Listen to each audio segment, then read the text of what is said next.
Hey there, cardboard box millionaires. I wanted to give an explanation of the idea behind this channel. There are a lot of great YouTube channels out there, people talking about reselling and how awesome it is and exciting and fun to be out treasure hunting and seeing your bank account grow a little bit. It seems like a lot of resellers I watch, they hit the same problem that at a certain point, scaling becomes an issue. So you grow the store and maybe you start out with one cardboard box and it fills up, and you get a second cardboard box and it fills up. You start buying more expensive stuff and it gets more challenging, or you're going to hit a scale problem. You only have so much time, space, capital. So scale can be the problem. So the idea here is I want to offer a solution that can help you um, get more revenue. That instead of taking your time and using it to get money, you're going to allot some of this money to be gaining money. And for everybody, at some point in your life, your money should be making more money than your main job. Uh, I, I don't I'm a bit of a Dave Ramsey fan. I think he has a lot of healthy things to say. Don't agree 100% with him, or a lot of people have. I question some of the things they propose, but I do like him to. I did hear him say that he knew the day when his money was making him more money than his job, and that's kind of exciting. So at some point, for all of us, um, that day is probably going to come, and hopefully it's not just because we lost our job and suddenly our retirement is the only thing that's making us any money, as we're between jobs. Okay, so here's the idea. You are reselling and you kind of hit the ceiling. You're out of time, you're out of space, um, it's become unmanageable in some facet. So it solves that problem, and it also solves this problem. We got a young person, you say, hey, I, how much are you investing in your retirement? And they would say, hey, I don't have money for retirement. I would question that. If they've got tattoos and they're going out for drinks every other night of the week, I promise you it's not a matter of money, it's a matter of priorities. But nonetheless, this can solve the money problem, because all I'm asking, the idea here behind this channel is that I'm asking if you can set aside $1 or $10 or maybe 100, that you can start buying stuff and putting in this cardboard box and use the revenue from that to buy better stuff or more stuff. And at a certain point, you're getting a threshold, and after you hit that threshold, you can start investing in the stock market, because the stock market is one of the best ways in this economy for people to get out of poverty and get a better future for themselves and their families. And it doesn't, I know that the stock market seems complex and it looks like you're betting on a squiggly line, but I promise you it's not. The reality that makes Coca-Cola more expensive today is going to make it more expensive tomorrow. And so the business of Coca-Cola, it's going to grow over time, slowly over time, assuming in 30 years people are still drinking Coca-Cola, and I think they will. And not that you need to invest in Coca-Cola, but that's the idea, that capital is going to grow over the long haul. Chances are. Okay, well, let me share some stuff with you here. So here's the idea. Um, okay, let me show you some of my numbers. So these are some of my numbers from this week. I've been using Flipwise to track my account, my inventory, stuff that I need to post on eBay, and stuff that is sold. But down here in our sales and inventory, I can see over this last week, the last 7 days, I've had a gross sales of $250, and I've pocketed about $100. But let's take a look at last year. And I'm not showing this to brag. I'm showing this to make a point, that I want you to look at this number right here, 45%. What this number means is when I invest in my business, I get my money back plus 45%. An average return on the stock market and the S&P 500 is about 9 or 10%.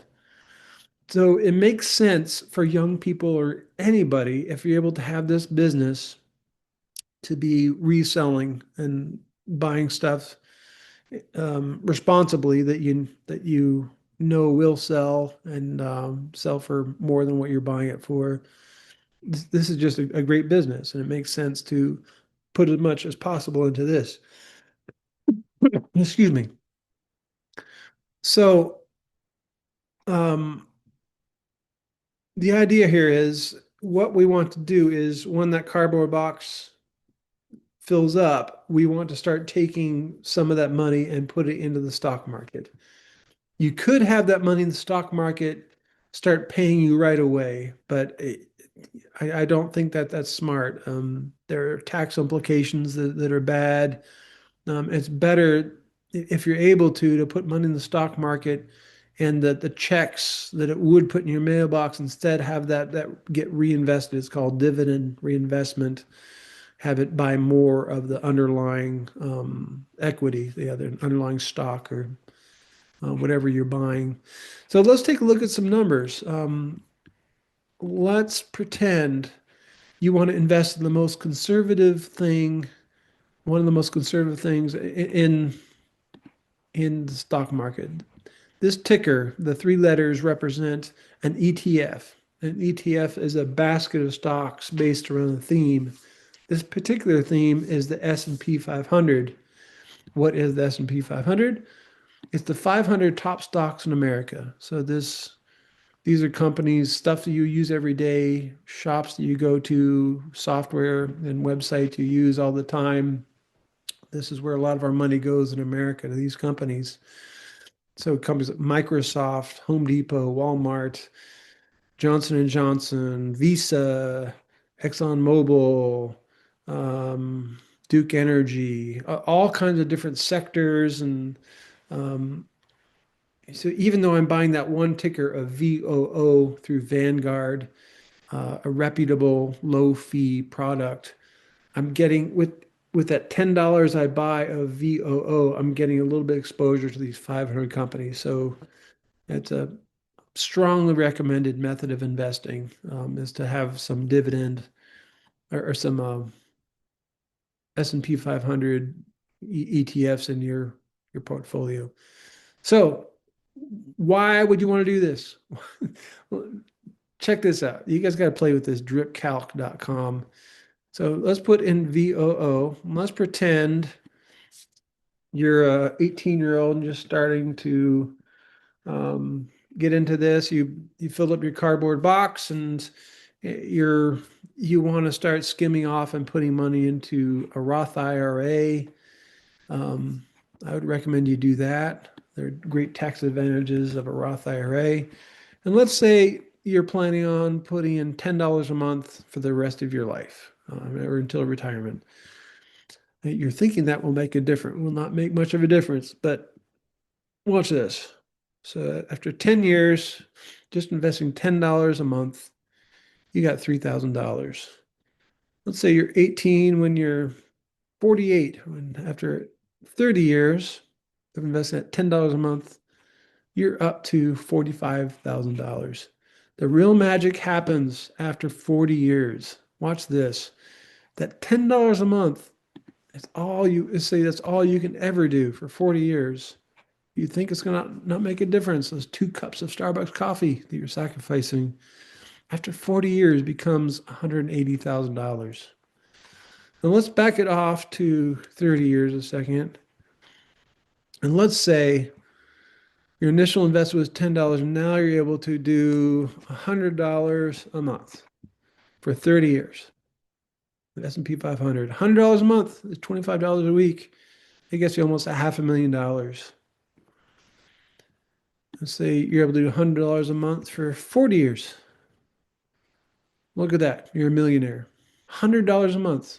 The main thing is time. I mean, these are estimates and averages. They're certainly going to be up and down years, but you keep reinvesting no matter what.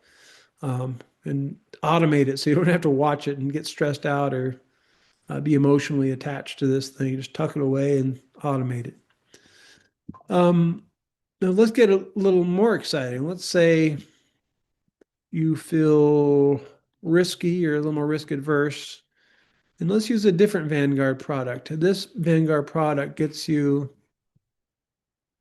more growth, exposure to companies that are still kind of in their teen years. They're not infancy and they're not super mature where their growth has slowed. But these are companies that are kind of explosive growth. Let's say let's invest in this ticker and let's invest in $100 a month after 30 years. You've got $4 million. And you would slowly transition it out of this is also high risk, and so you transition it to something less risky. After 40 years, you're doing all right. $30 million. So that's the case here that once your time is exhausted, your money, get your money making money. All right. That's all I got this time, guys. We'll see you.